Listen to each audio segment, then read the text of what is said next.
Welcome to episode 5 of British Farming 90s Style. This episode's about fertilising and the process of fertilising, applying the fertiliser to land and how we go about it.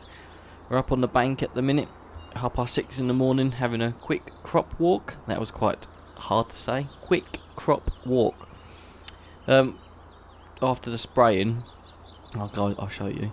We have some of these sprouting through. So we've got the wrong pesticide, herbicide, or however you want to call it. Or we've missed a bit, and I can't imagine we missed it. So I'm going to have to get the agronomist out to have a look at this and see why these have been missed. Because it's not like on the edge, that is well in a run. So this would have probably had like overlap of spray. So that's quite annoying. But everywhere else seems to be okay. We've got a few every now and then, but mainly over there. Got a little one in the distance there. Yeah, so something is not right. But we need to get the day going. I just need to nip to the dealership though. They are open early today for some reason.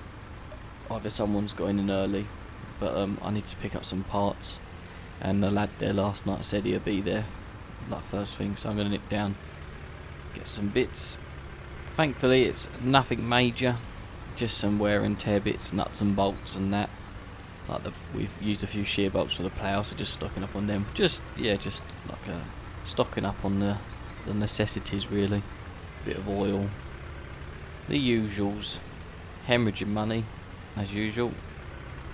Farming for you. I put the spreader on the tractor last night, the Jonny Deere 7810 and Amazon spreader. I don't think there's a more iconic 90s style of tractor and spreader really. Everywhere you looked back then it was Amazon and Jonny Deere. So I've just picked my bits up, all loaded up in the van. Partsman was in early like I said, so he's helped me load up my bits and bobs. I was having a quick look around the yard. He must have unloaded a lorry, because there's bags over there, there's a bit of chicken feed there, some spray chemical over there, and there's the other lorry. So yeah, he must have come in early to unload that, so that's worked out well for me.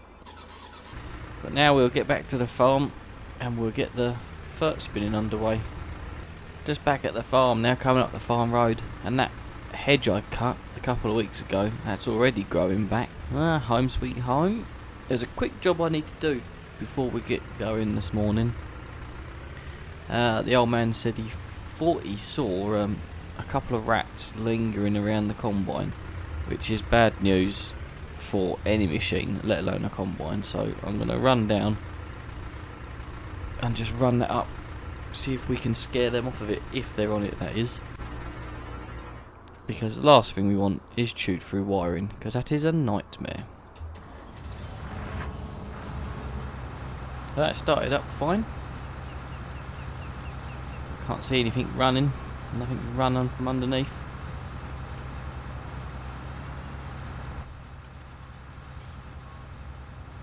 Just pull it out into the open, run her up and see if anything comes running out. Well, everything seems to work. I've got no warning lights and no rodents went running anywhere, so that's always a good sign. So I'm going to pop that back in, and then we really need to get going on the Fert Spinning, because we are well overdue with that.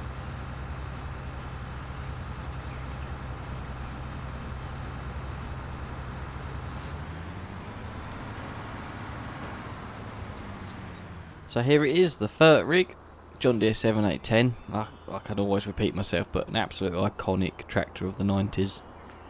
Super versatile, super awesome tractor, loads of horsepower. It was just awesome. One of the best tractors of the 90s. So I've got a front weight on just to counter because it's not a big spreader. We don't need a lot of weight. We've got just enough to counter. I'm going to say it's about a ton hopper on this, so I'll probably get a bag in. We won't get very far with it, but it's light. The ground's still pretty bad. All this rain we keep having, you don't really want a big 2-3 ton flipping spreader on the back of a big tractor. You just got to make a mess. I've kept the fat tyres on. I'm not really going to put row crops or skinnier tyres and wheels on, because again I just want to float for the minute. The crop's not super high yet or grown very big, so I'm going to prefer to run over crop then make ruts, because I hate ruts. It's the worst thing. It's a pet hate of mine, is a rutty field. Just going to park it up just out the way a little bit, just so we can get the JCB in the shed and then load it up. That'll be fine there. Right, just going to open the cover and we'll lower it down a little bit so we can see what we're doing. Now to find the JCB. I think he's parked it around here. Yes, he is.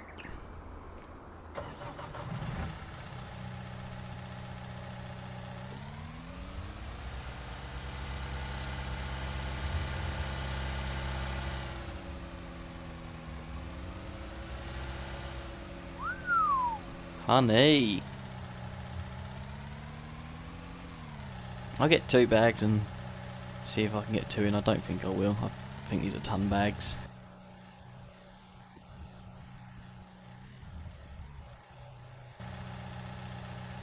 Nicely over. Yeah, so that's probably taken 1 full bag really. And I'll put this back in the shed just in case it rains, because it's good old England. I'll leave them on the forks because there's still a bit left in them.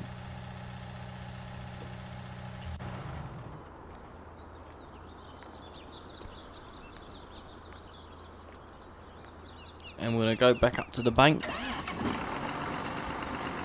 because that's where I want to start the first load really. Just it's up high, would have drained well, chalky-ish, so that's probably the driest place to start before we get down to the main big fields. At least if we get through a lot today, then we can spread the other fields. If not, it gives it another day or 2 to dry out, as long as we don't have any more rain.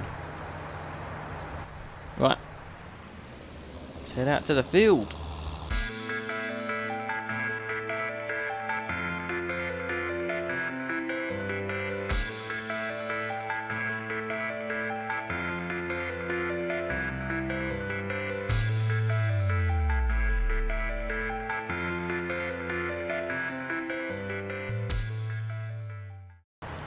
So a brief introduction to fertilizer spinning then. So we obviously filled the spreader up with granules of some sort. These can be a few different types. You've got urea, nitrogen, P's and K's, whatever you want to call it. There's a few granular types. They're usually dictated to you by the agronomist. He tells you what to use, how much to put on the field, and times of the year and all that sort of thing. So that's usually, you're talking to your agronomist and he tells you when, what, how and all that sort of thing. So I won't go into too much detail on that because it's quite a mouthful. So with regards to spreading the field, again, back in the 90s, no GPS. You would have had your tram lines in the field. They're usually put in by the drillman or the sprayman. Again, it's a game, it's quite hard to reenact that kind of thing. So I would just do round the headland, 24 metres I believe the spreader is, and then work the main work in. And yeah, so without further ado, I'm going to crack on with that.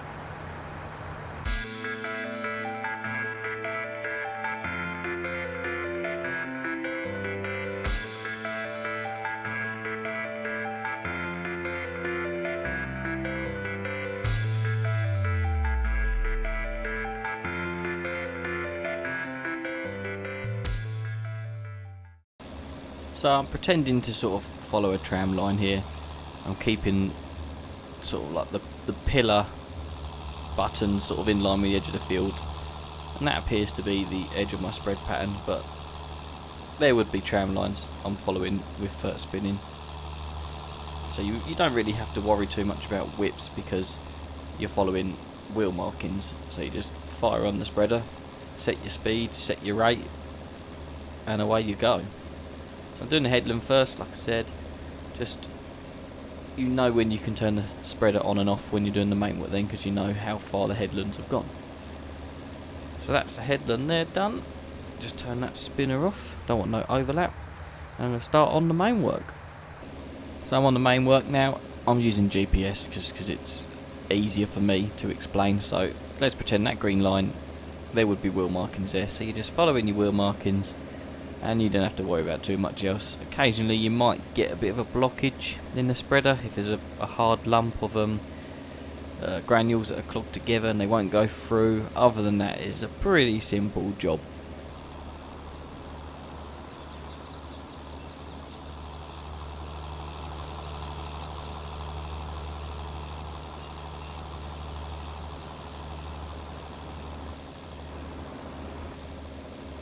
So with regards to ins and outs then, sort of similar to spraying, you would have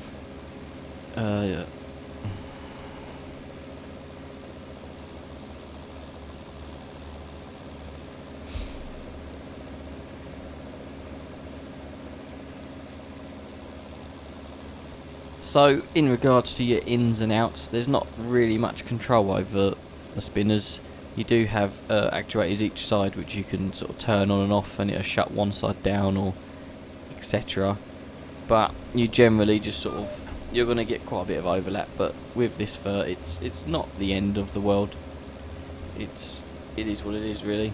I can see why nowadays, sort of 2020, people are going towards liquid fert, because you can do your individual sections. You can turn your section control off, just like I explained in the other episode. And it's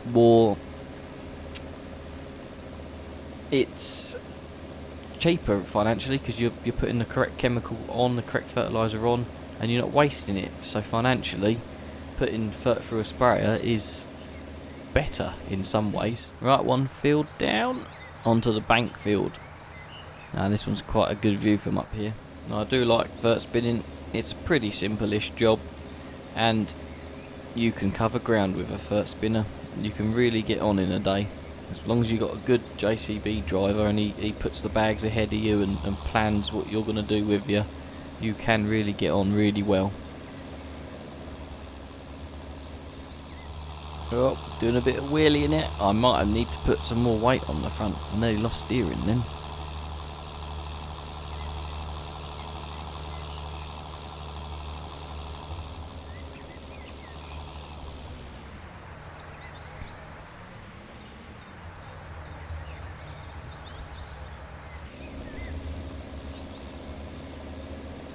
So for your main work, again, I'm just pretending I'm following tram lines.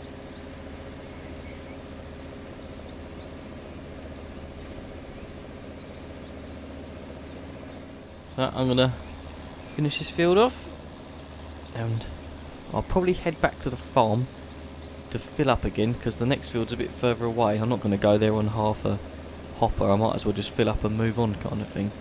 Always plan ahead.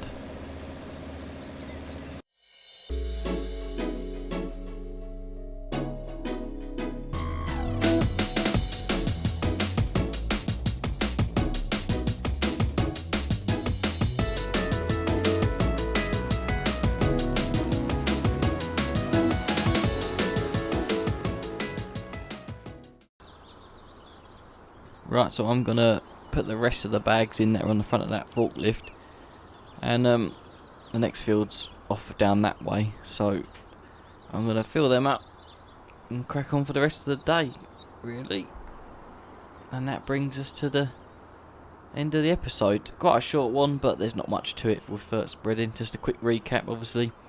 Application rate and fert type is by your agronomist.